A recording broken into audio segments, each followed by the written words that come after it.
Max and I started doing some research, visiting tea bars all around the city, interested in, the world of tea. Can you find a tea that could replace your morning cup of coffee?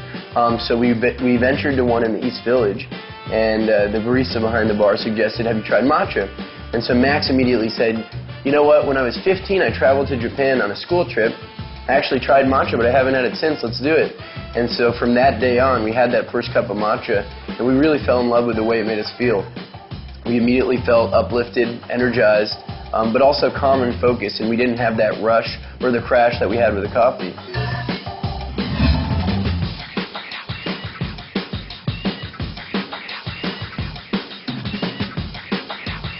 So Max and I, who were living in the East Village in Manhattan at the time, created a ritual. Every morning I'd go to his house and he would make me a matcha.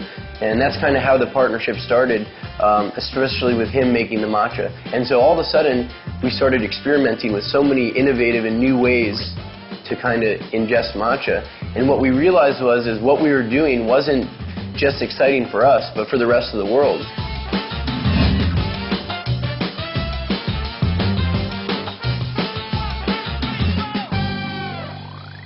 I come up with all the matcha drinks, signature drinks, and different variations of matcha that we do here at the cafe. Anything from an iced cucumber matcha with like sort of a vegetal spin, all the way to like a cinnamon hemp latte, which has become one of our most popular drinks. Cinnamon powder mixed in with the matcha, whisked so that it's nice and uniform with the cinnamon and the matcha, and steamed hemp milk on top. Things that you just don't see in the tea industry very much.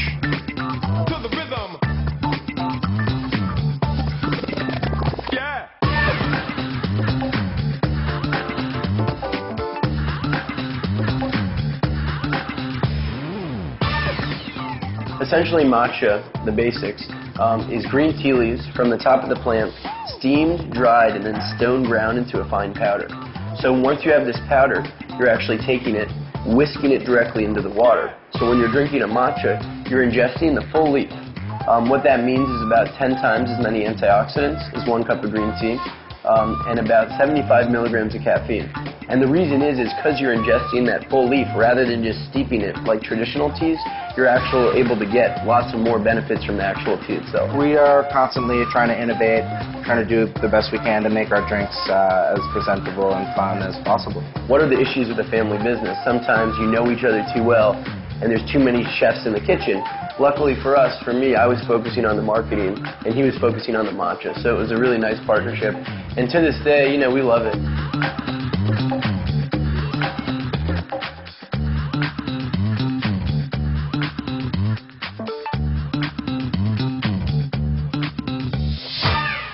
We're on Wythe Avenue in Williamsburg right now. So on Wythe Avenue, as you can see, there's a lot of construction going on.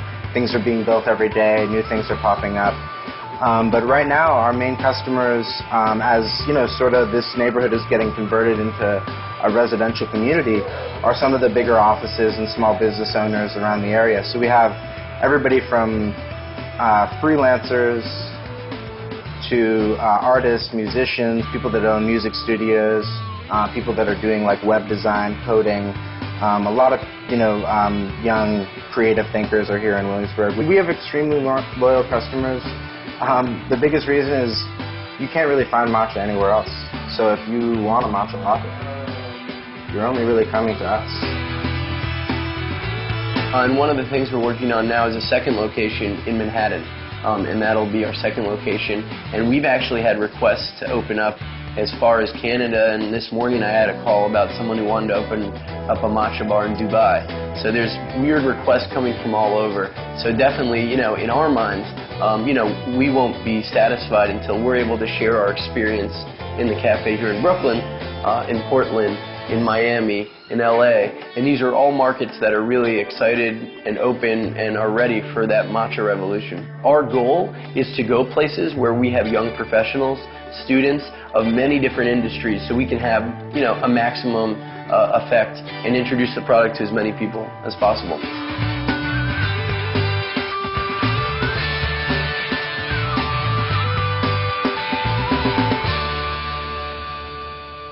We view MatchaBar as a startup, and that word is usually only used in the tech community, right? Oh, a startup in San Francisco just opened and they have a really great app, ...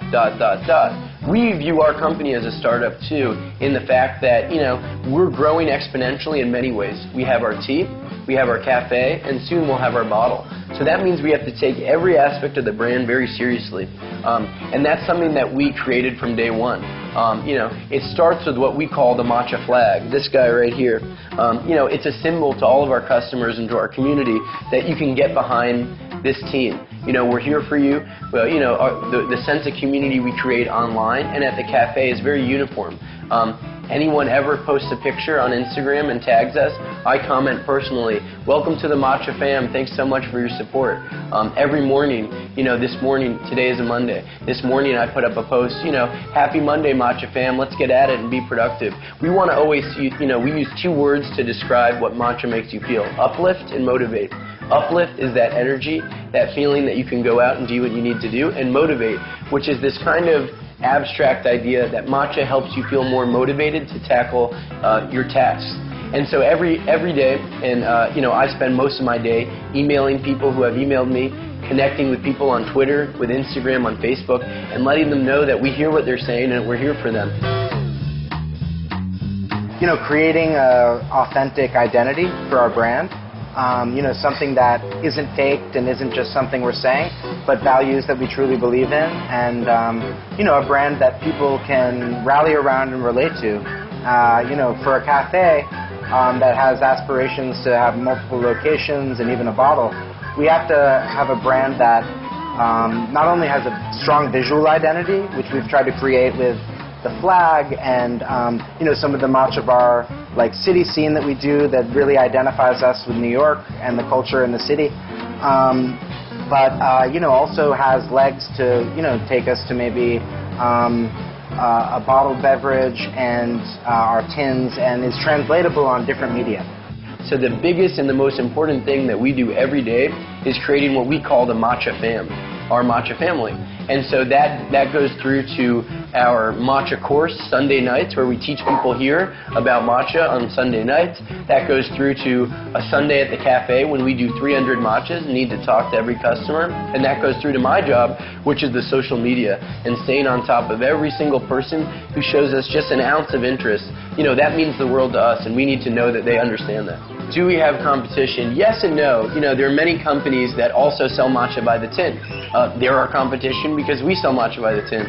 There are lots of cafes that are also selling matcha by the cup. So essentially, they're our competition. Two other matcha cafes just opened in the city, one in the West Village and one in the East Village. That being said, when you think of matcha, we want New York to think MatchaBar, and that's why we put such an emphasis on the education. And then in continuing our company, our biggest challenge in our business specifically is probably education and educating the community about matcha.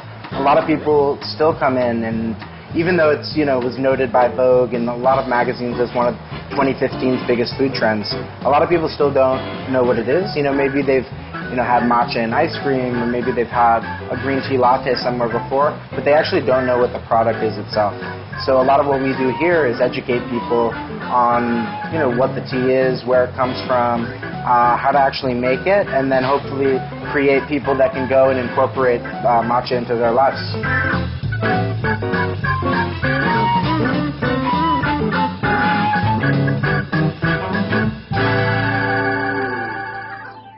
We've seen an increase in consumption of tea of all types, in America in particular, especially in the RTD category, ready to drink. That's bottled tea.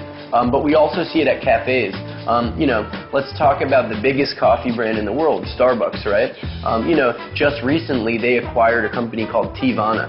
Teavana now has chains all across America of specialty tea shops where they're selling tea iced and hot by the cup, specialty teas of all type. You're also looking at companies like David's Tea. David's Tea is popping up in New York with over 4 locations and growing across the country. So we've seen lots of different companies switching over and making a real emphasis on tea. Another thing that we're excited about is we see coffee shops all over starting to add tea to their menu. We've had many coffee shops reach out to us and say, hey, can we add your matcha on the menu? Now, of course, because we take it so seriously, we don't really like to, share our matcha with other cafes unless they're doing it properly. I mean, at the end of the day, my brother and I, we run a small business. You had to invest a lot in a city like New York to open up a cafe, to keep it running, as well as to run an online tea business. So at the end of the day, we're worried about our bottom line. So what we want is we want to create an inviting atmosphere. Say you come and you love matcha, right? You say, oh, all my friends, why don't we go down to MatchaBar, get a matcha? Two of the friends will say, oh, I'd love to try one, but what if one of the friends doesn't want a matcha? Or what if you have a business meeting, you bring them here for a meeting, and the guy you're meeting with wants a coffee instead? We want to create an atmosphere where anyone can come in. And our hope is that, you come in, you get a coffee, the second time you come, you're like, oh, you know what, I'll try a matcha. And so we see that all the time. So, our goal is to create an inviting experience here at the cafe, and then let the customer kind of delve in and slowly introduce themselves.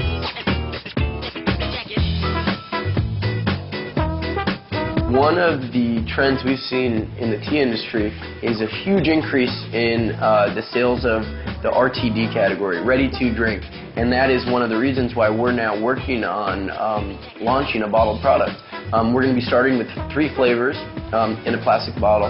And it's a real exciting way for us to share our fuel with the rest of New York and the rest of the country. Graham and I have obviously big ideas for the company and the growth of our company. Obviously we could open up more cafes. That's probably the most logical thing, the path that we could choose, just because we've had a great experience and have created an interesting experience for customers that come in here, and we've gotten a lot of requests to open up in many different places. But besides that, we're basically in research and development for a bottle product, and we hope to launch that very soon as well, which could be another awesome vehicle to get our matcha into the hands of even more people, probably faster than we could just continue to open up stores. Once you have the vision, that's when the dreams start, and we really think we've done a good job executing at least the first part of our plan. This whole company came out of Graham and I and our love for matcha and the way it made us feel, and it's really been a continuation of that the whole time. I mean, from the beginning, what we really wanted to share with people is the same love we had for matcha with, the rest of the community, and hopefully that if they could feel just a tenth of that, then we've done our job.